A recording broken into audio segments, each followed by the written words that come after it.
Lihat pada matan di sini, haddatsana Amr bin Uthman bin Sa'id bin Katsir bin Dinar al-Himsi.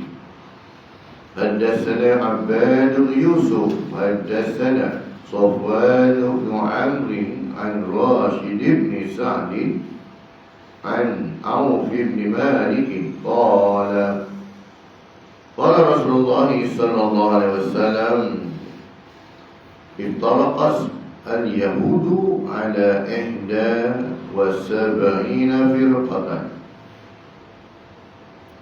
فواحدة في الجنة و70 في النار وافترقت النصارى على 72 فرقة 71 في النار وواحدة في الجنة والذي نفس محمد بيده لتفترقن أمتي على 73 فرقة واحدة في الجنة و72 في النار قيل يا رسول الله من هم Qala al-jama'atu.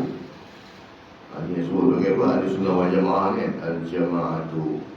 Dalam matan yang lain disebutkan sataftariqu. Ya. Tafarraqa al-yahud ala 71 firqatan wa tafarraqa al-nasara ala 72 firqatan wa sataftariqu wasataf dan umat aku akan berpecah ada salah sunnah wasabina fil qatan kulluhum finnar. Dan yang matan dia lagi sebut kulluhum finnar, ya, illa fil qatan wahidah wa ana wa ashabi. Dalam matan hadis yang lain lah, ya. Hadis riwayat Ibnu Majah. Maksudnya telah menceritakan kepada kami Amr bin Uthman bin Sa'id bin Katsir bin Dinar al-Himsi telah menceritakan kepada kami Abbad bin Yusuf telah menceritakan kepada kami Safwan bin Amr daripada Rashid bin Sa'id daripada Auf bin Malik radhiyallahu anhu. Dia berkata, Rasulullah SAW bersabda, orang-orang Yahudi terpecah menjadi 71 golongan. Satu golongan akan masuk syurga dan yang 70 golongan akan masuk neraka. Dan orang-orang Nasrani pula terpecah menjadi 72 golongan. Yang 71 golongan masuk neraka dan yang satu golongan akan masuk syurga. Demi zat yang jiwa Muhammad ada di tangannya, di tangan Allah SWT, sungguh, sungguh lah, maksudnya betul, memang pastikan laku lah, sebab sungguh ni kan, makanya, ya, lataftariqanna, pasti, sungguh, ya, umat aku ni akan terpecah menjadi 73 golongan. Yang satu golongan masuk syurga dan yang 72 golongan akan masuk neraka. Lalu baginda Nabi SAW ditanya, Ya Rasulullah, man hum? Wahai Rasulullah, siapakah mereka tu yang masuk syurga tu? Baginda Nabi SAW menjawab, Al-jama'atu, iaitu al-jama'ah. Ta'rifan al-jama'ah itu siapa kan? Riwayat ada hadis Ibnu Majah yang ke-3982. Status hadis ini adalah hadis sahih. Keterangannya, Islam adalah agama yang Allah SWT anugerahkan kepada kita. Sebagai Muslim, seharusnya kita mempelajari, memahami dan mengamalkan ajaran Islam yang bersumberkan Al-Quran dan As-Sunnah yang sahih. Ya, dalam bab amalan ajaran Islam ini mesti kita ambil dari sumber Al-Quran dan As-Sunnah yang sahih menurut pemahaman para sahabat salafus salih, dan juga melalui penerangan oleh alim ulama. Jadi betul lah, kalau betul kita punya pemahaman agama. Kita nak faham agama direct memang tak ada, sebab kita tidak ada kebaikan. Kita tidak ada ilmu alat untuk memahami agama tu. Kalau belajar ilmu tafsir, dia ada pecahan-pecahan ilmu yang kena ada. Kalau belajar ilmu hadis, dia ada pecahan-pecahan ilmu yang kena ada. Nak kena tahu ilmu rijalul hadis dah, ya? Kena tahu lagi ilahul hadis dah, apa benda lagi dah. Jadi benda ni dia tak ada. Jadi kita ikut siapa? Ikut orang alim lah. Ya, yang mana ulama-ulama ini menerangkan tentang maksud ayat Quran, maksud hadis Nabi SAW, ya, berdasarkan panduan ilmu yang mereka ada. Dan dia tak lari pun daripada ajaran Islam.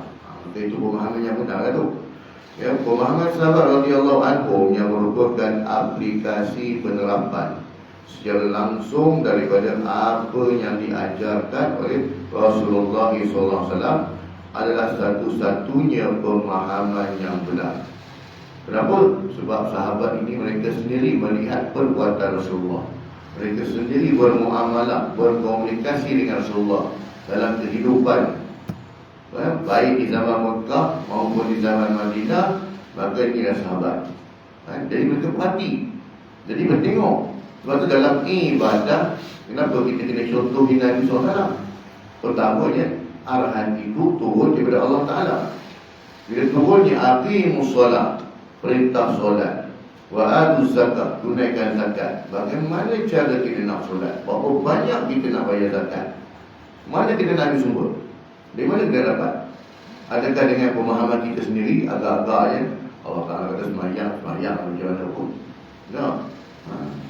Ada orang yang terlompat-lompat ke, ada semayang yang guling-guling ke, ada semayang yang cara dia lah. Yang penting semayang. Tak. Dalam bab ibadat ditunjukkan oleh Nabi SAW, oh ikut macam Sallu kama ra'aitumuni usalli. Maksudnya kalau ikut jangan aku, boleh ikut dengan bola-bola. Dalam bab ibadat khususnya lah, baik manasik haji pun sama kan. Kita buat ibadah haji umrah sama. Ini ditunjukkan oleh Nabi SAW. Ya. Jadi bab ibadat, sebab perkara ibadat ini perkara ghaibiyat yang mana kita pun tak tahu macam mana nak buat. Melainkan Nabi tunjuk cara puasa. Kalau kita ikut puasa ikut kita, ada orang yang mudah ya lah. Akhirnya pada puasa start pukul 10 malam sampai pukul 6 pagi. Okey kan pula. Itu bukan dekat sebulan, setahun pun boleh puasa dalam macam tu. Sebab ikut masing-masing. Tapi sebab ibadah puasa itu ditunjukkan bila bermulanya puasa dan bila berakhirnya puasa. Bila boleh berbuka, siapa tunjuk? Nabi dah tunjuk. Jadi kalau ikut petunjuk selain pada Nabi, itu yang masuk dalam 72 golongan tadi, kulluhum finnar, semua masuk neraka. Sebab mereka mentafsirkan agama mengikut selera, mengikut nafsu mereka, mengikut kelotak ini masing-masing. Itu tak boleh ya. Dan dalam bab ibadat itu ditunjukkan. Nanti yang saya sebut tadi tu, kenapa 72 golongan ni masuk neraka, sedangkan mereka ni beragama Islam. Tahu mereka bukan yang kafir. Yang 72 ni semua Islam. Tetapi kenapa 72 masuk neraka, satu je masuk neraka dah. Inilah sebabnya. Sebab dari 72 itu mereka menafsirkan agama mengikut selera mereka, atas rasa mereka. Dia bukan ikut bantuan pada hadis daripada Al-Quran, dan bukan melalui penerangan para ulama, tapi atas rasa. Itu yang terjadi bila yang solat sampai solat tarawih dari 7 minit tu, atas rasa. Adakah ini ditunjukkan? Sembahyang macam jadi Syafi'i tu, seorang nak janji siap, janji sembahyang, itu kan ibadah, bukan janji sembahyang. Ibadah tu perlukan pada keikhlasan, petunjuk dari Nabi, arahan daripada Allah Ta'ala, baru jadi ibadah. Ya, kalau tidak dia tak cukup 3 ni, 3 serangkai ni, dia tak jadi ibadah lagi. Maksudnya ibadah itu tidak diterima oleh Allah Ta'ala. Itulah ibadah. Itu kita kena clear. Kenapa 72 masuk neraka, satu je masuk syurga, sedangkan 72 ni semua Islam, bukan agama lain, semua umat Nabi Muhammad. Tapi kenapa 72 yang masuk, satu je selamat? Sebab inilah. Sebab pemahaman agama tidak sama seperti mana yang Rasulullah faham, tidak seperti yang para sahabat faham dan amalkan. Itulah sebabnya. Dalam hadis ini menyatakan bahawa maksud satu golongan daripada umat Yahudi yang akan masuk syurga adalah mereka yang beriman kepada Allah SWT dan mengikut ajaran Nabi Musa AS serta mati dalam keadaan beriman. Maksudnya umat Nabi Musa ni bukanlah semua masuk neraka, sebab Nabi Musa juga ada pengikut. Ya, kalau Yahudi itu dia terpecah pada 12 kaum. Ya, antara yang jahatnya ni lah, yang Zionis ni lah. Ya, dia ada 12 yang jahat ni, Zionis ni. Ya. Sebab kalau tengok Yahudi pun bukan semua setuju pun dengan tindakan Zionis ni. Ya. Kita pun pelik. Macam orang Yahudi pun boleh tak setuju dengan Yahudi. Betul lah tu. Sebab mereka lain-lain. Dia orang punya tahu berbeza. Jadi sebab tu ada yang tak setuju, tak ada yang setuju kan. Sebab itulah jadinya ya, mereka yang beriman kepada Allah dan mengikut Nabi Musa AS, satu golongan dia selamat. Lagi 70 semua masuk neraka, walaupun mereka itu bangsa Yahudi. Yang keduanya, itu juga maksud satu golongan Nasrani yang masuk syurga adalah mereka yang beriman kepada Allah SWT dan mengikut ajaran Nabi Isa AS sebagai Nabi. Orang Kristian pun sama, ya, iaitu mereka yang mana beriman kepada Allah dan ikut Nabi Isa AS, ikut ajaran Nabi Isa. Yang tak ikut ajaran Nabi Isa tak selamat. Yang mengubah kitab Bible tak selamat, kitab Injil tak selamat, ya, yang mengubah kitab Taurat tak selamat. Yang selamat hanya berpegang pada ajaran yang sebenar yang dibawa oleh Nabi Musa AS dan juga Nabi Isa AS, baru selamat. Yang mengubah-ubah ayat ni dah selamat. Ya. Kita akhir zaman ni, orang Islam, dia tak ubah Quran. Memang takkan mungkin boleh ubah. Sebab Allah Ta'ala dah sebut, inna nahnu nazzalna dzikra wa inna lahu lahafizun. Ayat Quran takkan mungkin boleh diubah, sebab Allah Ta'ala yang menjaganya hingga hari kiamat.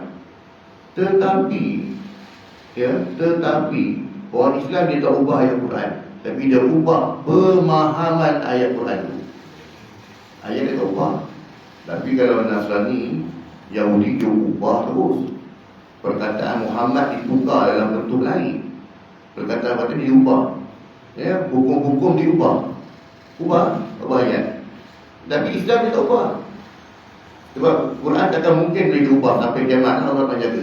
Tetapi orang Islam ini yang 72 golongan ni tadi, mereka ni mengubah tafsiran ayat Quran. Ya, itu yang kata munculnya golongan Khawarij. Dalam Sayyidina Ali dulu, mereka ni mengubah ayat, bukan ubah ayat, mengubah mafhum ayat Quran. Kenakan ayat ni sesuai dengan kumpulan kita, kenakan ayat ni dengan nafsu kita. Ayat Quran tak berubah. Itulah ayat yang kita wa'tasimu bihablillah. Semua orang pakai ayat ni. Tapi bila semua berpeganglah pada tali Allah tu apa dia ni? Ada orang kata tali Allah ni kumpulan kami ya. Bukan tali Allah tu pada ajaran Allah, kumpulan kami. Ayat dia tak ubah, maksud tu dia ubah. Dia terangkan pada pengikut-pengikut dia. Ini yang hendak Quran sebenar, tuan-tuan. Inilah menunjukkan kumpulan kita, kumpulan yang benar, tuan-tuan. Sebab ayat Quran semua kena pada dia. Jadi itu bahayanya. Betul. Memang kita tak ubah Quran, tapi ayat tu, mafhum tafsiran itu diubah. Seperti mana yang diubah oleh Khawarij. Kemudiannya, Rasul dan hamba Allah ada, iaitu mereka orang Nasrani ini, ialah mereka yang beriman pada Allah SWT dan mengikut ajaran Nabi Isa sebagai Nabi, Rasul dan hamba Allah, serta mati dalam keadaan beriman. Adapun setelah diutuskan Nabi Muhammad SAW, maka semua umat Yahudi dan Nasrani wajib beriman dan mengikuti ajaran Islam iaitu agama yang dibawa oleh Rasulullah SAW sebagai penutup para nabi. Jadi kalau kita nak kata adakah Yahudi dan juga Nasrani hari ini mereka ni juga akan termasuk dalam golongan yang satu tu? Ya, tidaklah. Ya, yang ada pada hari ini. Ya, kenapa tidak? Sebab mereka tak masuk dalam satu golongan tu. Mereka termasuk pada Yahudi tadi, mereka termasuk dalam kumpulan 72 golongan, 70 golongan. Nasrani tadi dia termasuk dalam kumpulan 71 golongan. Kenapa? Sebab bila mana Rasulullah diutuskan, kalau betul-betul mereka beriman dengan Nabi Musa AS, mereka beriman dengan ajaran Isa AS, bila Nabi Muhammad diutuskan, terbatal semua syariat dan wajib ikut Nabi. Dan wajib ikut Nabi, terbatal, cancel semua. Semuanya agama tak cancel. Utusnya Rasulullah ni, maka terbatallah semua agama Yahudi, Nasrani. Sebab mereka mesti ikut Rasulullah. Sebab ini dah petunjuk tadi. Macam mana ni? Kami dah ikut dah. Kami dah ikut dah Nabi Isa. Macam mana tukar-tukar agama pula tak ada? Terbatal. Tu kalau ikut yang ni ya. Ya. Contoh lah. Contoh. Macam duit lah, wang lah. Ada lagi orang orang kata transaksi dengan duit daun pisang daun Jepun dulu hari ni. Pergi kedai, pergi Pesaraya, dia bayar orang berapa, dia keluarkan duit. Anak ini duit daun pisang di zaman Jepun dulu dia bayar tu. Dia minta maaf cik, kenapa? Duit ni tak laku ni. Duit kan tak laku, tak laku, kita pakai duit ni sekarang. Yang ada buku mula, ada ni, ada ni. Ya, habis. Begitu juga dikira kan? Dulu mata wang dia tinggi tak? Tapi bila dah tukar yang sudah musim, mata wang pun dah tukar, yang lama tak pakai lah. Jadi apa? Jadi kertas tisu ya aku. Duit punya banyak tapi dah ada nilai. Ya. Dan apa yang pakai yang mata wang hari ni punya, yang terkini punya ni. Ya. Itu contoh lah. Itu juga dengan jalan. Bila rupanya Muhammad SAW terbatas semua syariat. Sebab tu Waraqah bin Nawfal, jadi seorang pendeta, orang alim dalam agama Nasrani. Bila dia tahu, dia bagi suruh jumpa dengan dia tak? Dan Dina Khadijah bawa jumpa dia beritahu kau akan jadi pemimpin akhir zaman. Kau akan diangkat, kau ni jadi Nabi. Kalau aku hidup lagi, zaman kau pasti akan bersama-sama dengan kau. Tapi Waraqah bin Nawfal, umurnya pun tak panjang kan? Sebab dia jumpa Rasulullah kalau tipu bulan dia pun tinggal kan? Dia tak sempat berjuang bersama dengan Nabi kan? Sebab dia wajib ikut. Tercancel semua lah. Semua ajaran tercancel. Tak boleh. Ini semua tadi. Jadi kalau kita nak katakan adakah Yahudi Nasrani ini mereka juga termasuk dalam golongan yang beriman pada Nabi Isa, maknanya tidaklah. Sebab kalau betul-betul mereka beriman pada Allah, beriman pada Nabi Isa dan Musa, mereka pasti akan tinggalkan agama mereka dan masuk pada agama Islam. Ya, sebab apa? Sebab Nabi Muhammad ini benar penutup para Nabi. Dan Nabi Muhammad ini bukan tak disebut tuan-tuan. Dalam kitab Taurat, dalam kitab Injil disebut tentang Nabi Muhammad. Sebab itu dalam Quran juga sebut pendeta-pendeta Yahudi dan juga rahib-rahib ni ya'rifunahu kama ya'rifuna abna'ahu. Mereka mengenali Rasulullah, mereka mengenali peribadi Rasulullah seperti mana mereka mengenali anak-anak mereka sendiri. Maksudnya kita boleh kita lah. Kita pun tak kenal Nabi macam tu.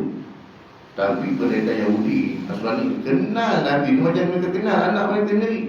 Dia boleh tahu anak sulung aku panggil macam ni, anak mulut panggil macam ni, yang nombor 3 dia panggil macam ni, dan yang sulung dia suka makan ni, yang nombor 2 suka makan macam ni. Tapi macam tu dia boleh tahu. Tapi kenapa tak beriman? Ya? Sebab perasaan hasad, sebab tak nak tinggalkan jalan. Jadi ni macam-macam sebab lah. Okey.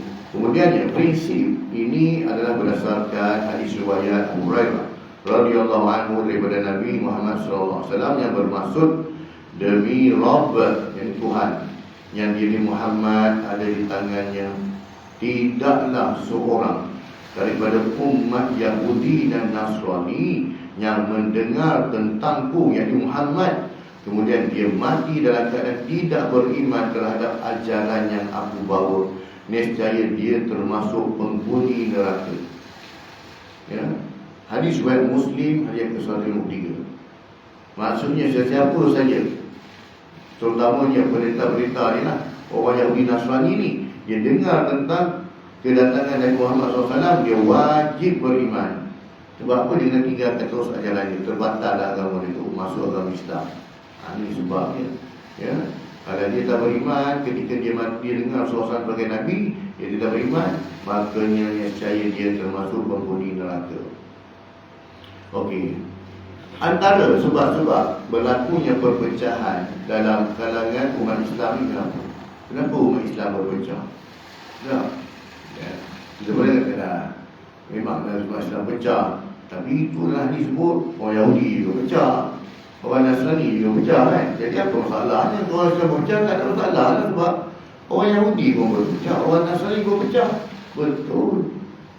Tetapi kenapa Rasulullah sebut umat Islam yang paling banyak pecah? Itu sebabnya. Memang semua orang pecah, tetapi kenapa orang Islam paling banyak? 73 golongan.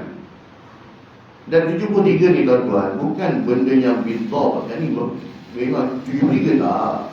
Cuba dikira hari orang banyak pecahan laku.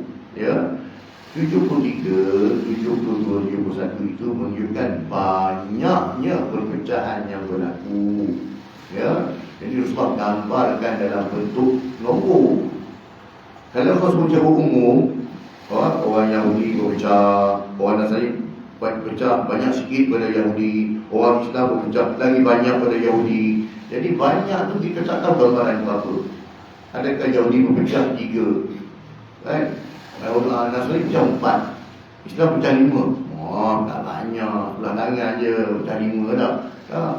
Tapi Rasul sebut nama tu penomboran 70, 71, 72 dah. 73 golongan.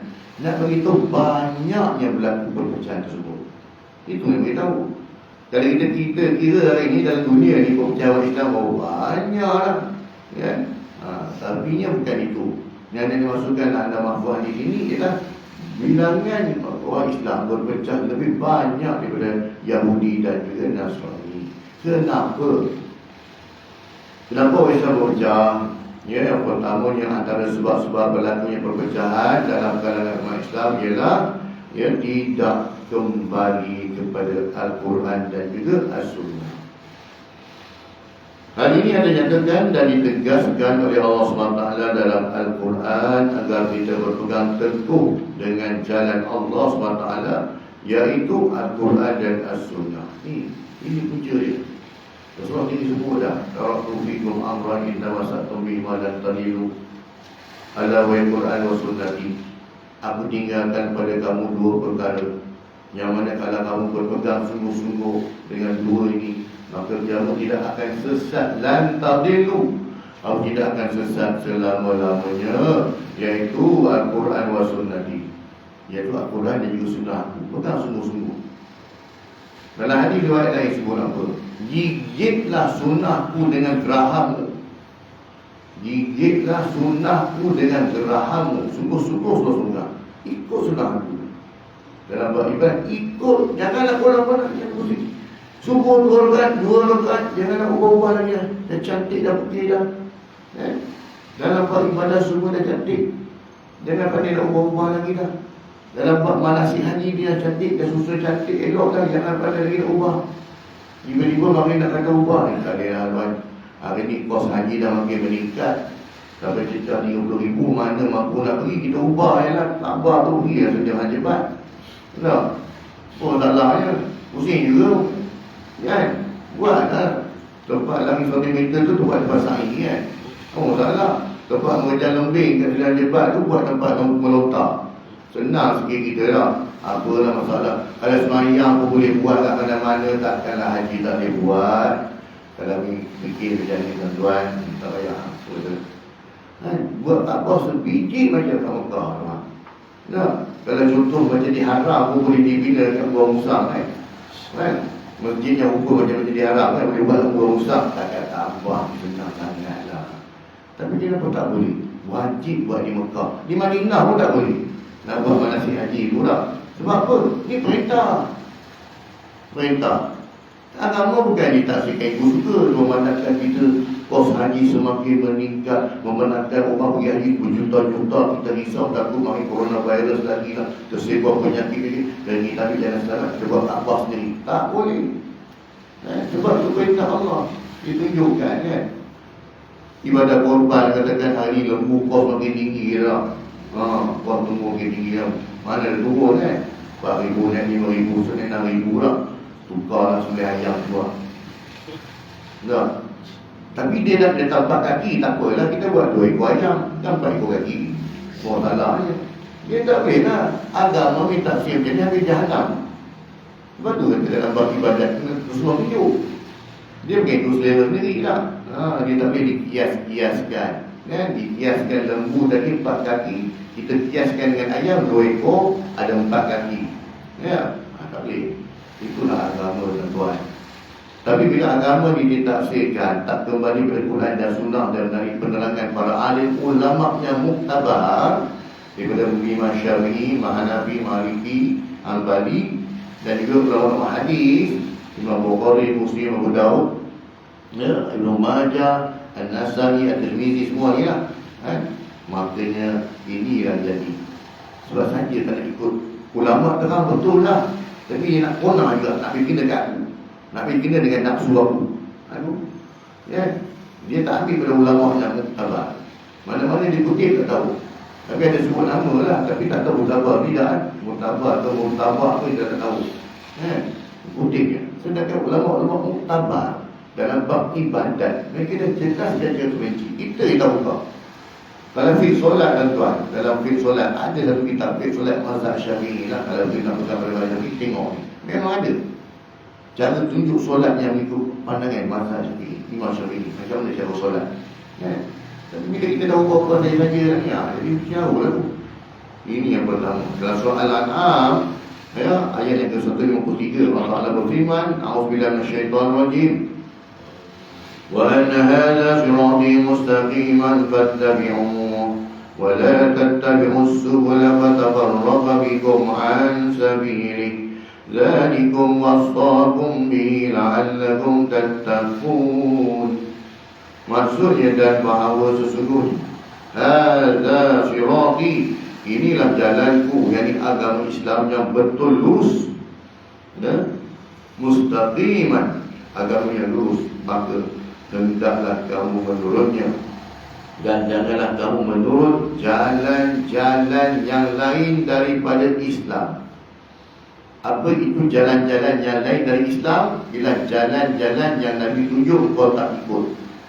Sebab itu perumpamaan para sahabat, mereka mengikut Nabi SAW. Ibaratnya seperti mana Nabi SAW menyeberang sungai. Jadi nak seberang sungai tu ada batu yang dipijak. Banyak batu. Jadi sahabat ni, mereka ikut sebiji Nabi buat. Batu mana yang Rasulullah pijak, batu itulah yang mereka pijak. Walaupun mereka ada pilihan, boleh pijak batu lain. Boleh je. Tak nak ikut batu yang dipijak, aku jami selamatnya. Itulah sahabat. Ya.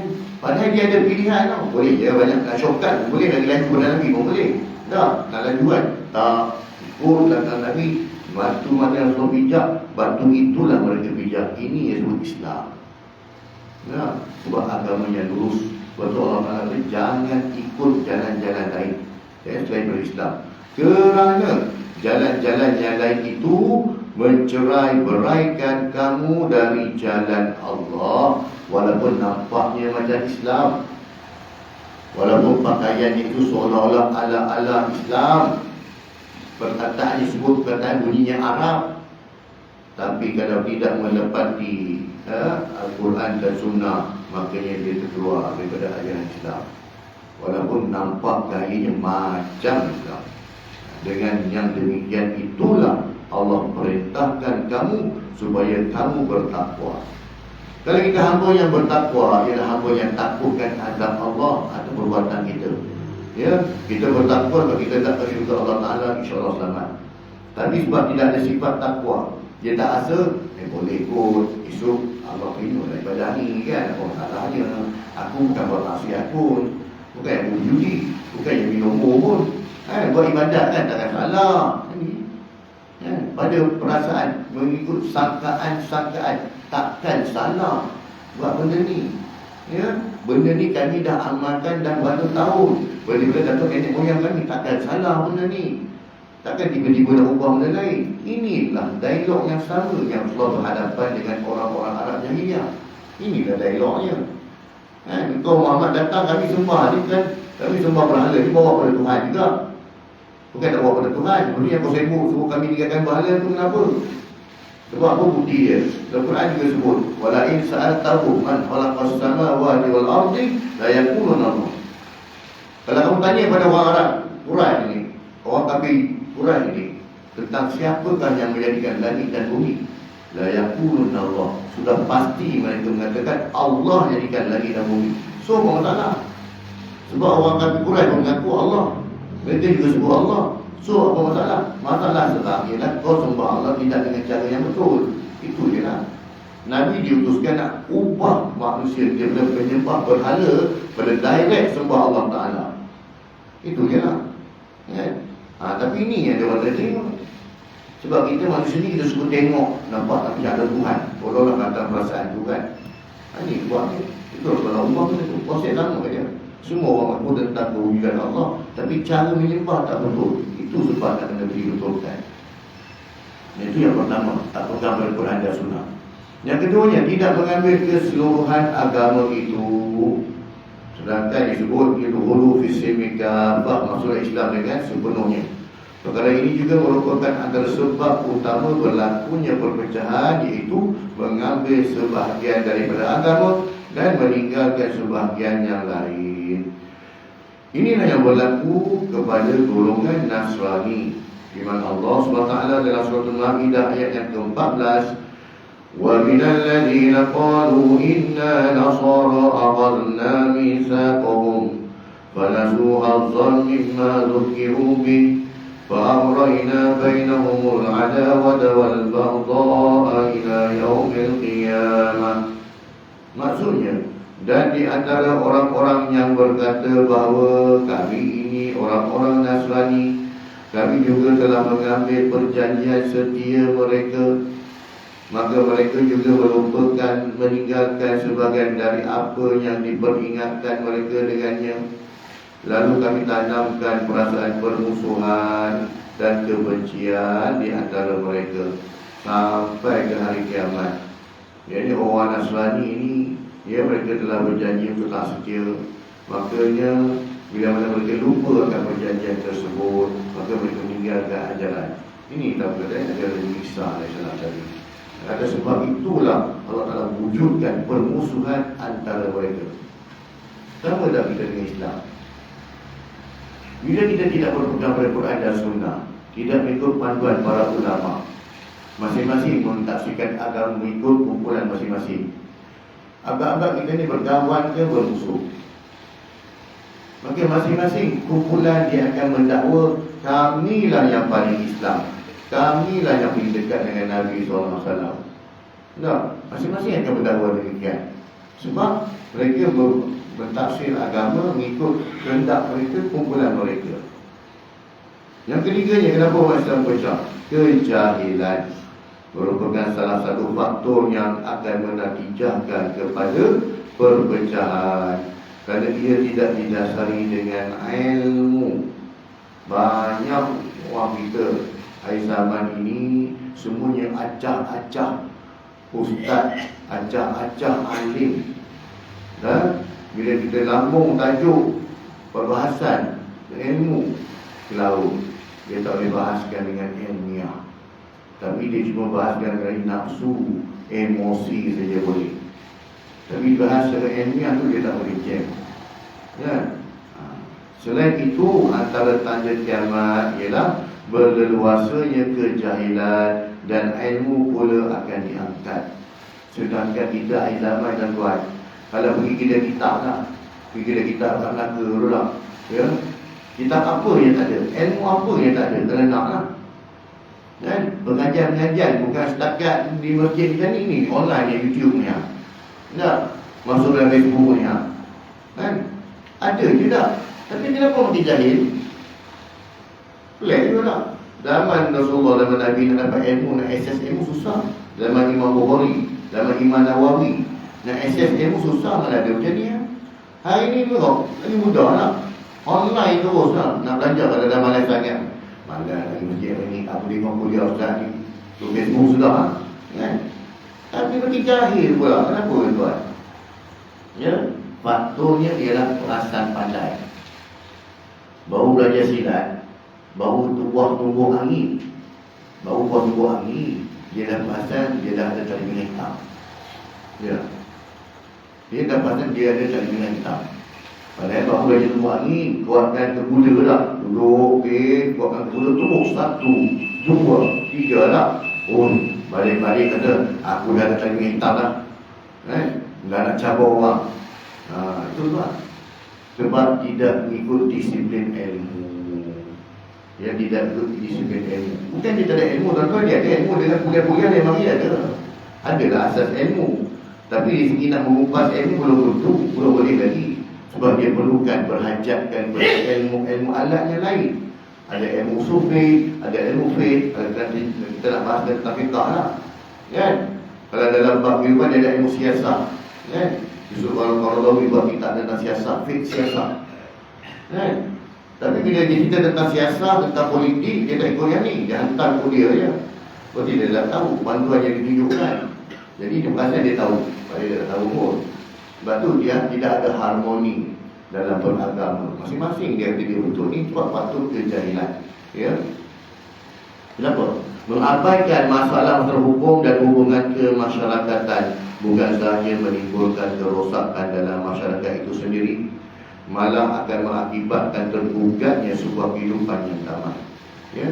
Kita elok-elok hidup aman damai. Bila datang orang menafsirkan ayat-ayat yang mencetuskan kerisauan, mencetuskan kegusaran, maka kita berbimbang, salah ke aku selama ni? Sebenarnya okey tak? Selama ni ustaz-ustaz tenang okey je. Kenapa ni rasa macam aku ni macam tak selamat pula lah. Ya? Firman Allah SWT, wa'arid 'anil jahilin. Maksudnya serta berpalinglah, jangan dihiraukan orang-orang yang jahil, yang degil dengan kejahilannya. Orang yang jahil, kita nak debat dengan dia tak guna tuan.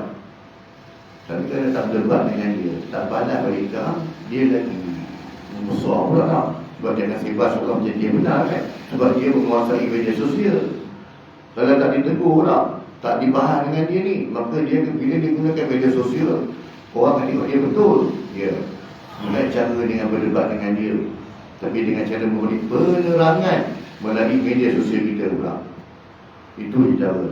Bahas dengan dia memang tak guna. Kita cakap A, jangan cakap B. Kita cakap C, jangan cakap D. Tapi dengan kita menerangkan kepada masyarakat melalui channel kita sendiri, melalui kita punya kumpulan pandangan kita sendiri, berdasarkan, berteraskan pada Quran, As-Sunnah dan terjemahan tafsiran para ulama, penerangan para ulama. Kita bagi yang ni. Sebab masyarakat dia ada otak, dia boleh fikir. Dia akan tengok, dia akan menilai pandangan yang orang yang claim dia sebagai Islam dengan orang yang berhujah dengan ilmu. Dia akan tengok dua ni. Ya. Tapi kalau bahan dengan dia dah guna. Sebab Quran dah sebut, jangan, tak payah buang masa kau je. Jadi kau terangkan, bagi penerangan dengan hujah yang padu dari yang hukum. Islam yang ditegakkan bagi hubungan damai dan mementingkan perdamaian akan terjejas dengan sendirinya oleh sikap lemah dan jahil pengikutnya yang sanggup mengenepikan rasa cinta sesama manusia dan membiarkan tuntutan nafsu menggantikan keimanan. Perselisihan ini harus diatasi dengan dakwah dan amal ma'ruf nahi munkar. Ini kita tak buat, tapi kita sibuk berhukum. Nah, tafsiran. Ya, perumpamaan. Ada seorang ini semangat dengan. Dia tak suka dengan benda maksiat. Dia jumpa dengan tubuh dia. Tuan, boleh tak ada saya pergi saya gelap malam buka orang tu bertanduk, orang berkaraoke semua dah, minum mamak semua ni. Boleh tak kalau saya pergi bom di depan ni, geram ni, kita cakap banyak kali tak dengar ni, dah bagi penerangan pun semua dah, orang tu pergi juga tempat tu kan. Biar saya bom tempat tu kan, biar saya bom gelap malam ni kan, biar semua mati buat hati kita lah. Apa dia buat dulu dia? Ya. Kerja nak masukkan orang ke dalam neraka ni kerja siapa? iblis, kerja syaitan. Ya. Agak-agak engkau kalau kau pergi tempat, kau pergi bom dia orang dalam keadaan dia orang bermaksiat, dia orang itu syurga ke masuk neraka.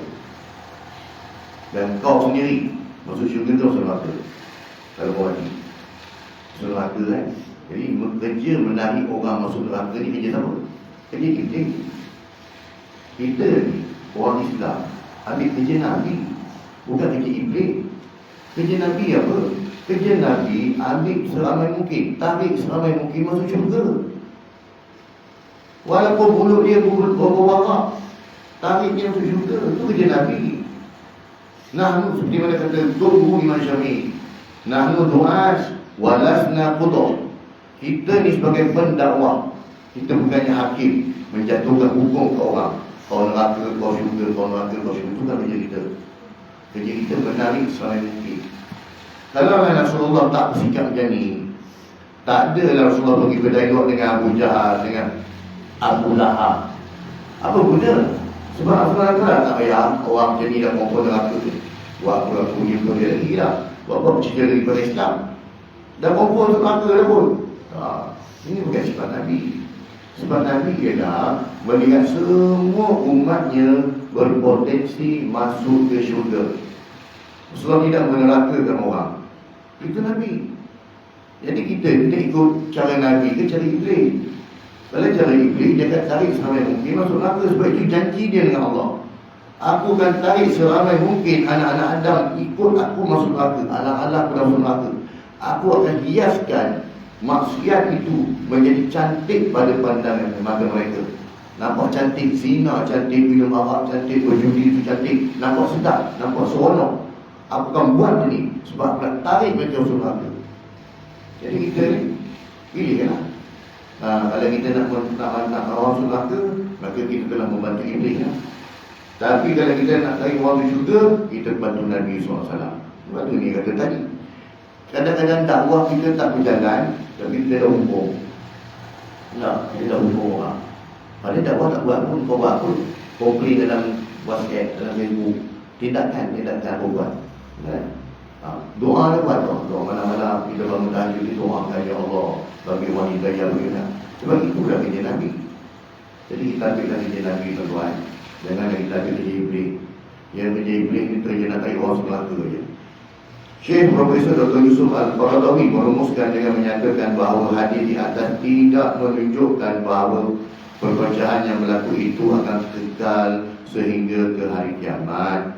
Dan pandangan Dr. Yusuf Al-Qaradawi, sebab orang Islam pasti akan bersatu juga. Apabila muncul perpecahan dalam kalangan umat Islam, cukuplah ia menjadi bukti dan kebenaran hadis ini.